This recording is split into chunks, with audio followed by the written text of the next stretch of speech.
This is All India Radio, Kolkata. You are listening to a weekly magazine program, Horizon.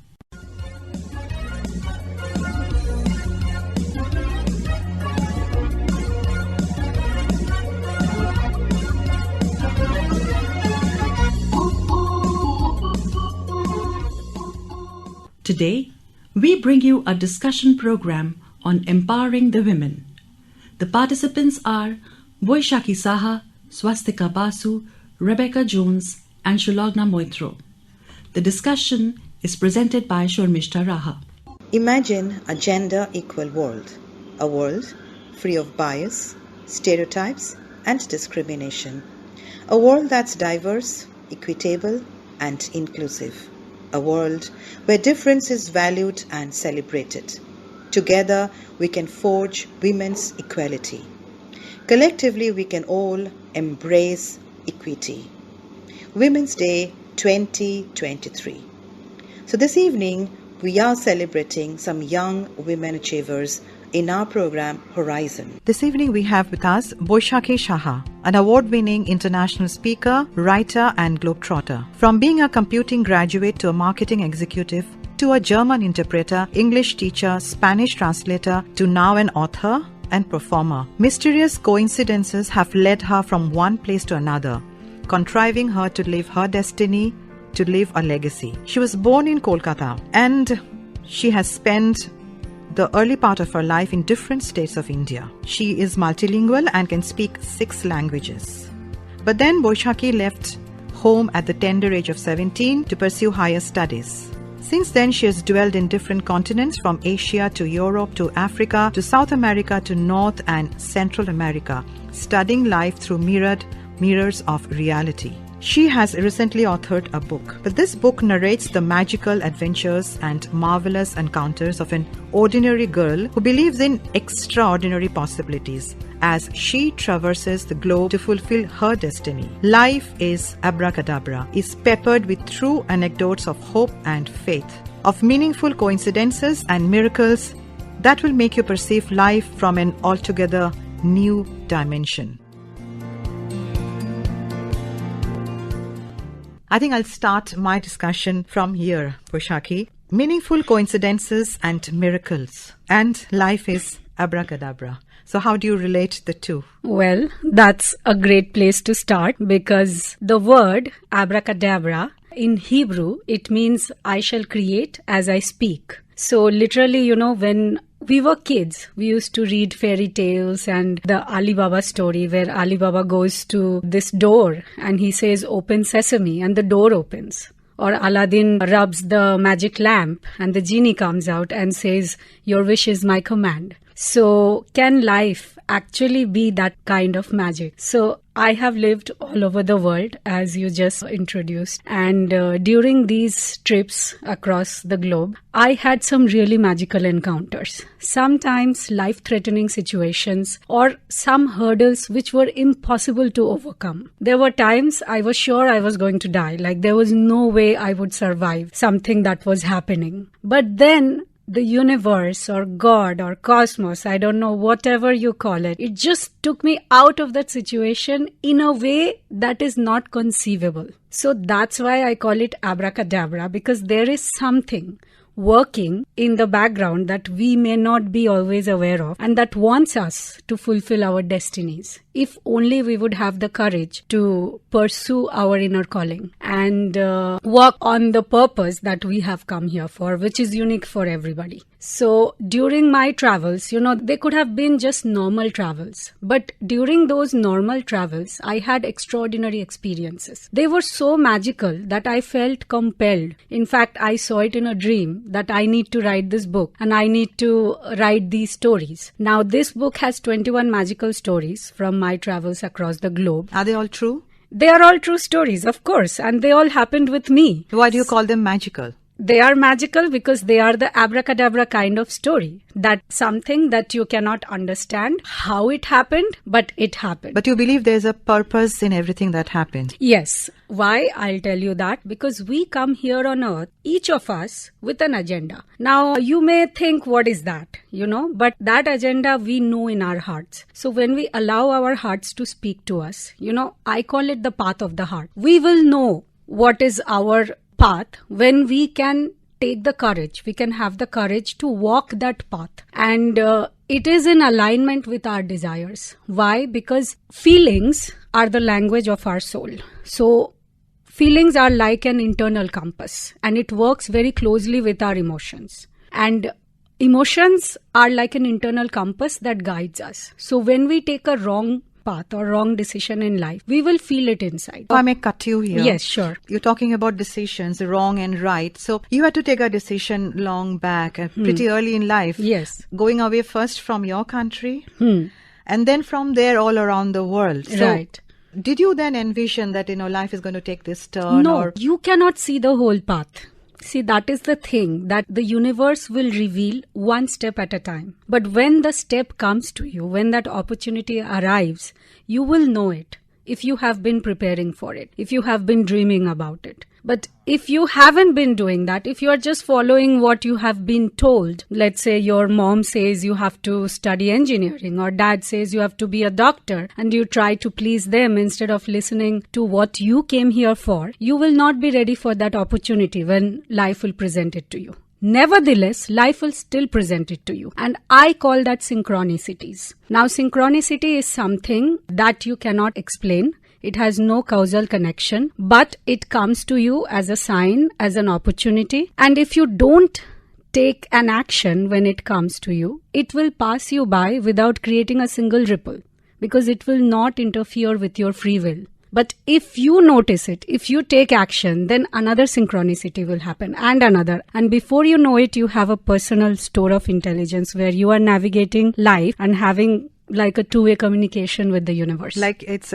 written here, I think people are afraid to dream because they don't want to be disappointed. But what if there was a way to co-create our dreams with the universe? And what if the universe responded to us in a tangible way? What do you mean by a tangible way? So it's physical. It's a way that you can see it. So I will give you an example of this from my own life story. So during my travels, I was experiencing these intense signs and synchronicities, and I was confused because I was alone and I was living in some of the most dangerous countries in the world, like Nigeria and Venezuela, where they just kill you, murder you on the streets and stuff. And I was having this magical experience where danger had transcended into magic for me. And at the time, I was writing these things down, and I wrote that for 3 years until one day I felt a very strong calling to publish it into a book. But I was very scared because I didn't want anybody to know what I was experiencing personally. So I asked God to give me a sign, like give me a sure sign that I will not miss. So that day I was teaching English at a local institution in Costa Rica, and just half an hour ago I asked for a sign, and one of my students, I was teaching modal verbs like may, might, can, could. So this student, she said, teacher, she raised her hand and she said, teacher, can I give an example? I said, go ahead. She said, the teacher must have written a book. And I had no idea because we were not talking about books. We were not talking about teacher writing a book. And she said that, and for a second I was dumbfounded because what I had written for the last 3 years was what I was contemplating, whether to turn it into a book or not. But our minds are doubtful. So immediately I dismissed it as a mere coincidence. 2 days later, I was teaching the same group, another verb form, this time present perfect and past tense. So again, the same student in the same class, she was like, teacher, can I give an example? And I said, go ahead. And she said, the teacher has written a book, present perfect. And then she said, the teacher wrote a book, past tense. And I'm like, why is she always saying teacher has written a book? So it's a book that is already written. She could have said Pamela wrote a book or Sam wrote a book. So once you ignore that it. is really tangible, I think. It is. Right, And here is the magic part of it, because my first book is called Magic 9. It is about the number 9, how it was guiding me on my path. And this was a level 9 class. We were sitting in a room. The room number was 207. And all multiples of 9 add up to a 9. So 2 plus 7 was a 9. And the class timings were like from 6:30 to 9 p.m. So all the 9s were coming together. So I knew that the sign was very, very accurate. And after publishing the book, my whole life changed. So I was a teacher teaching somewhere in Latin America. From there, I became an author and a speaker, and the same institutions and universities where I used to teach, they now started inviting me as a guest speaker, as an author. And my whole life took an about turn because I listened to those nuances, to those nudges of the universe. Yeah, if I hadn't done that, if I hadn't published that book, then today I wouldn't be here and life is abracadabra. You've written here that people are afraid to dream because they don't want to be disappointed. Yes. So you've been listening to your dreams. How early, you started dreaming, and what about the struggle, to achieve that dream or to work towards the dream? See, struggle will always be there. One of the main reasons is that we need to experience ourselves as the heroes of our own lives. So if there is no struggle, if there is no challenge, we will not be satisfied with the success that we get ultimately. So, we should never be afraid of struggles or challenges. We should look at it as an opportunity on our path. And so many times it happened, like one of the first stories in the book, it says how failure made my dreams manifest. So I actually failed in a subject, and before failing that subject, I kept having a recurring dream that same morning of the exam that I should not take the exam, that the exam was cancelled, and I kept having that recurring dream over and over and over again. And suddenly I woke up and I was like, oh my God, I have an exam and I have to go. So I went to the exam hall. I was late. My mind went blank. I couldn't write anything and I failed the subject. And because I failed it, I had to extend 1 semester in my university. And throughout my 4 years of university, I had never failed a subject. But this was a core subject that I failed in my last semester.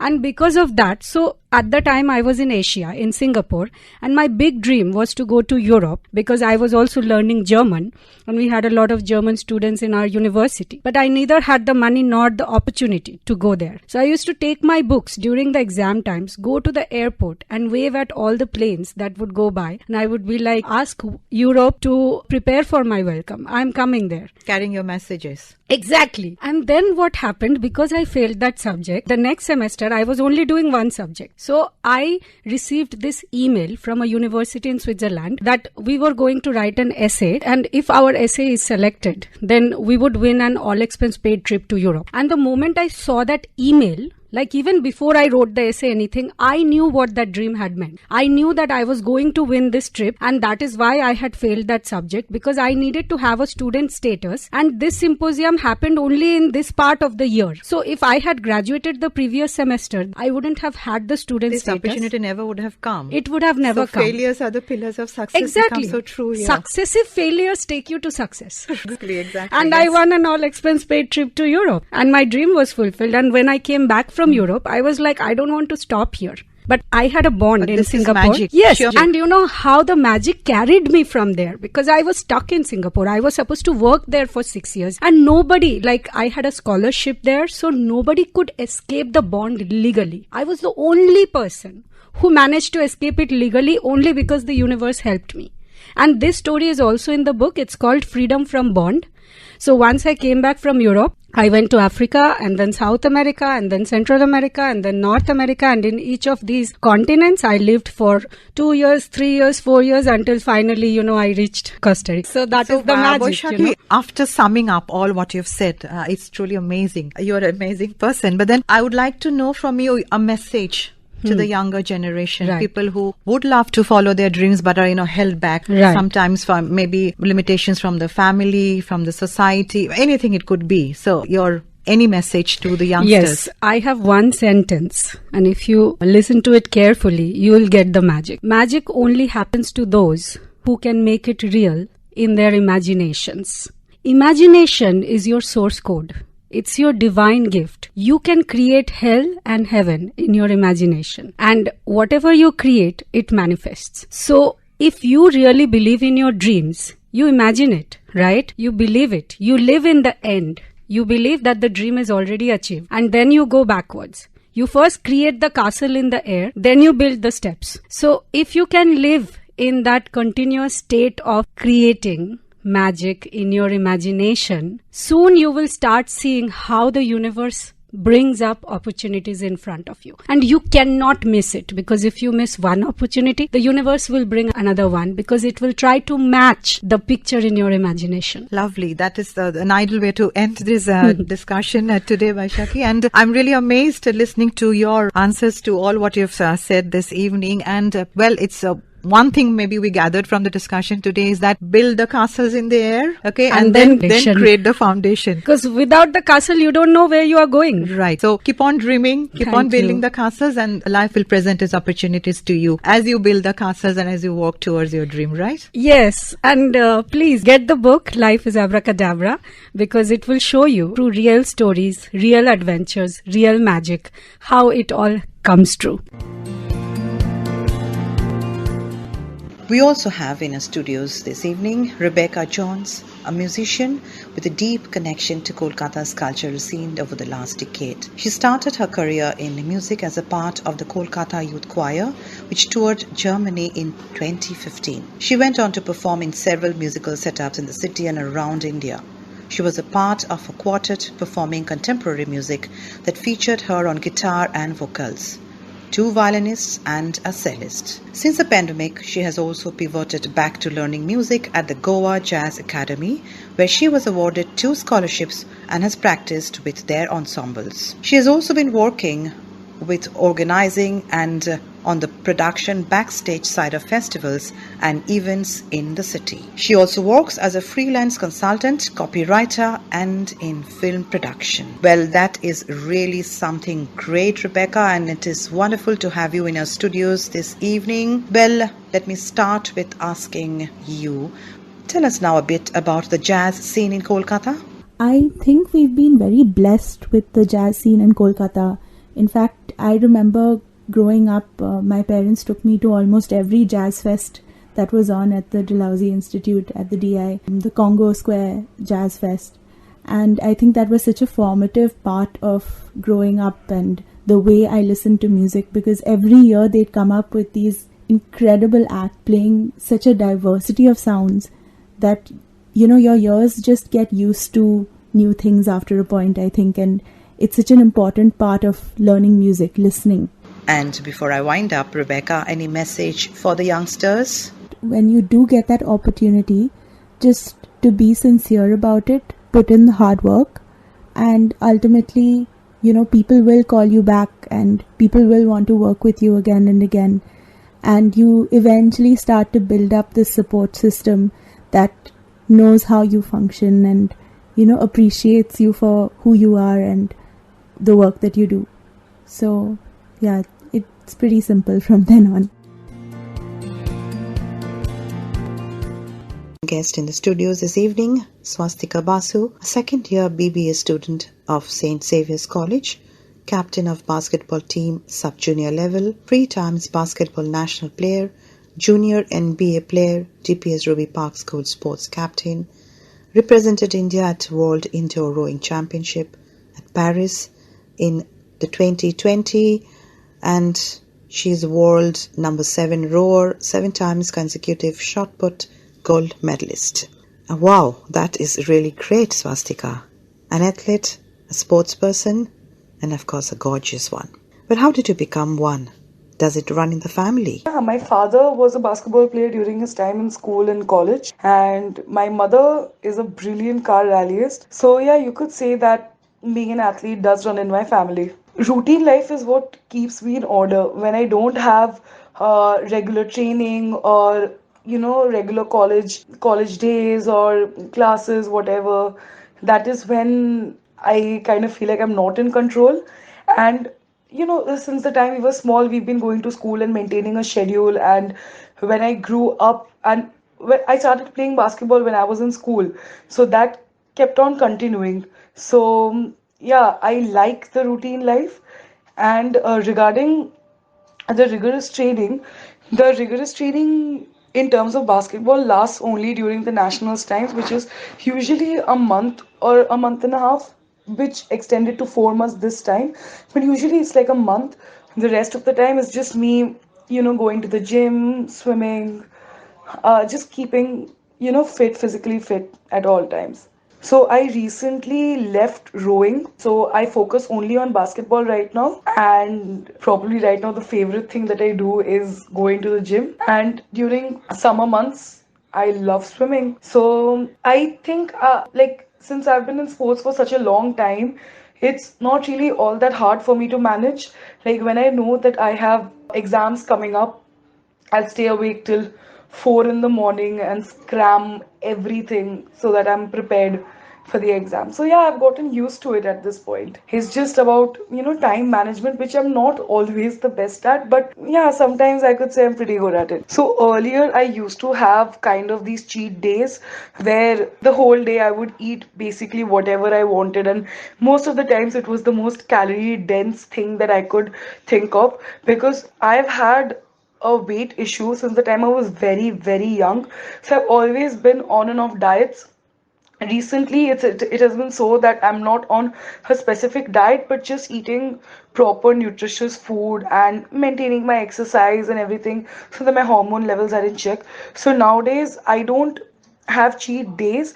Yeah, some if I'm going out with friends, like maybe there's an impromptu plan, or if I'm going out with family, I'll definitely eat. But even then, I keep a check on what I am eating. I would definitely recommend sports for youngsters because sports has shaped me in a lot of, like, I can't even begin to name the thing that sports has helped me in. Yes, obviously it also has its hardships. Like the level that I play at, it's constant defeat in the field. Like you're always feeling dejected and getting angry at the thing, and it's very easy to quit. But sports definitely brings discipline in life. I would say that. And it, a sportsmanship spirit, and just so much. It really, people who are in sports, they have a different mindset than people who are not in sports. And regarding sedentary lifestyle, I wouldn't say that everyone has a sedentary lifestyle nowadays, because yeah, you could say that when kids are like 10 to 14 years of age, maybe they could still have a sedentary lifestyle. But nowadays people are really getting into going to the gym. Like no one is forcing them to, or no one is saying that maybe you're overweight or you're underweight, you should go to the gym. I feel like nowadays people really just, maybe it's social media that is pushing people, but it is pushing people in a good way to go to the gym. So sports, gym, any kind of physical activity, I would definitely recommend. Last but not the least, we have SULAGNA, who is a trained pastry chef from Le Cordon Bleu, London, with a second diploma in gastronomy, nutrition and food trends from LCB. She is the co-founder and event curator at her entrepreneurial venture since 2018. They organize themed pop-up dinners inspired by food mentions in literature and pop culture around the city. The idea is to create a space where strangers come together and engage with food, the starting point of which is the nostalgia surrounding the stories they're inspired by. Alongside this, she's a food communication, gender and culture scholar, focusing primarily on gendered communication around food and domestic spaces. She is currently working as an independent scholar and program coordinator. Interesting career there, SULAGNA. Well, I would like to know more about your themed pop-up dinners. That sounds quite interesting. I was on track to become a doctor, but somehow, thankfully, found the courage to stand up to my family of skeptical lawyers and doctors and take a leap of faith. I'd always been interested in food, but I didn't understand where I would fit in for the longest time. After school, I applied to Le Cordon Bleu for their pastry diploma in London, and at the time, I honestly didn't have a plan. That experience was a roller coaster. I was really young, the youngest in my class actually, but it opened me up to a whole host of experiences, possibilities and ideas. This led me to my second diploma there at Le Cordon Bleu, which focused less on the professional kitchen and its requirements and more on other aspects of food like sustainability, pollution, global trends and gastronomy. I found myself becoming more engrossed with communication around food and particularly along gendered lines. After completing the diplomas, I pursued a formal university education in communication because at the time I realized it was the only way I'd be able to work in my interest areas. The added incentive was that the university route would be the only way I'd manage to get masters in food studies, which is what I'm currently on track to do. So far, I've managed to work on food and culture throughout my university life. I've written articles and papers, started Wine and Wasabi, and been able to attend the food studies summer school at IEHCA in France and talk about Gohona Bori, which has helped me see that I'm just starting out when it comes to my involvement in working on food communication and gender. Wine and Wasabi is a parallel story. You can take the chef out of a kitchen, but you can't take the kitchen out of a chef, as the saying goes. The name comes from my long walks in London. I did not know what I wanted to do, but I had a name which to me meant yin and yang. So the East and the West, sweet and savory, food and drink, essentially opposites.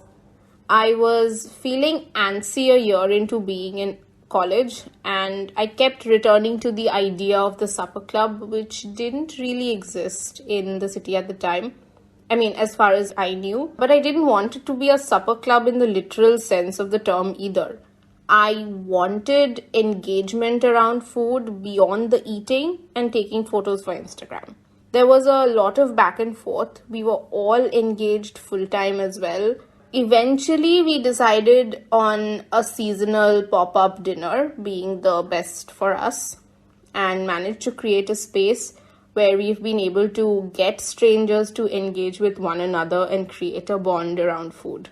Not sure if I'm interpreting this correctly, but we have never really been interested in chasing big names. It's a little old school, I guess, but I believe in keeping my head down and doing the work and letting the work speak for itself. Of course, I'm open to collaborating with important people who will get me more visibility, but I want to remain autonomous, which is difficult. I usually like to have control, so it's kind of hard to have to compromise on that, and I think on some level that would happen if big names were to be involved in that space. But I've also been approached for publicity purposes by influencers and the like, but I don't believe in a barter deal, which is what is mostly offered, and I don't think that is fair to the kind of work involved, so we've always ended up refusing them.